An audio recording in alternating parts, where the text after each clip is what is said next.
নমস্কার বন্ধুরা, all type tips and blog video চ্যানেলে আপনাদের সকলকে জানাই স্বাগত। আজকে আমি একটি ছোট্ট টিপস শেয়ার করব আপনাদের সাথে, যে দৈনন্দিন আমরা যে ঝামেলায় পড়ি সেই ঝামেলা থেকে কিভাবে মুক্তি পাবো। আমরা যেহেতু বাড়িতে থাকি, রান্নাও করতে হয়, আবার অনেকেই আছেন বাড়িতে রান্নাও করেন, অফিসেও সামলান, আবার বিভিন্ন রকম সমস্যা রয়েছে। সেই দৈনন্দিন সমস্যার চটজলদি সমাধান কিভাবে সম্ভব, আসুন আমরা জেনে নিই। তবে যাবার আগে, সমস্যাগুলি শোনার আগে অবশ্যই ভিডিওটি সাবস্ক্রাইব করতে ভুলবেন না। আর যারা আমার এই পরিবারের সদস্য হয়ে আছেন তাদেরকে অনেক ধন্যবাদ।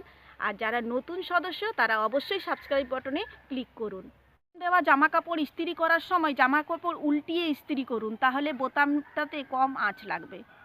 ময়লা ফেলার আগে একটা পেপার ওর উপরে ছড়িয়ে নেন, তারপরে ময়লা ফেলুন, তাতে দুর্গন্ধ কম ছাড়বে। গুরুত্বপূর্ণ বিজনেস কার্ড, তারপরে আধার কার্ড, মোবাইল, ভোটার কার্ড, এই সমস্ত জিনিস আমাদেরকে নিয়ে ঘুরতে হবে না। মোবাইলে ছবি তুলে রাখুন, তাহলে আমাদেরকে অযথা এই কার্ডগুলি বহন করতে হবে না। আর যদি মূল কার্ডগুলো হারিয়েও যায়, তখনও এই মোবাইলে ছবি তোলা থাকলে এগুলো সহজেই আমাদের এই আসল কার্ড খুঁজে পেতে সাহায্য করবে।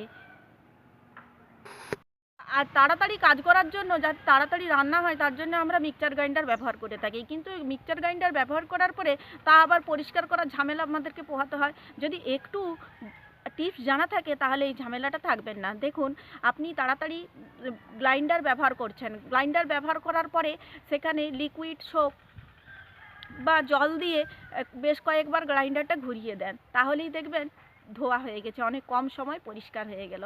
আমরা যখন কোথাও ট্যুরে যাই তখন অনেক জামা কাপড় নিয়ে যাই, যেগুলো সবসময় ধোয়া সম্ভব হয় না, কিন্তু সেগুলো সাথে থেকে ভালো জামা কাপড়গুলো একটা দুর্গন্ধ ছাড়তে থাকে। এই ক্ষেত্রে একটা ভালো সুগন্ধি সাবান ছোট্ট কাপড়ের টুকরোয় করে মুড়ে ব্যাগের ভেতরে রেখে দিবেন, তাতে সুগন্ধ ছড়াবে এবং এই দুর্গন্ধ থেকে মুক্তি পাবেন।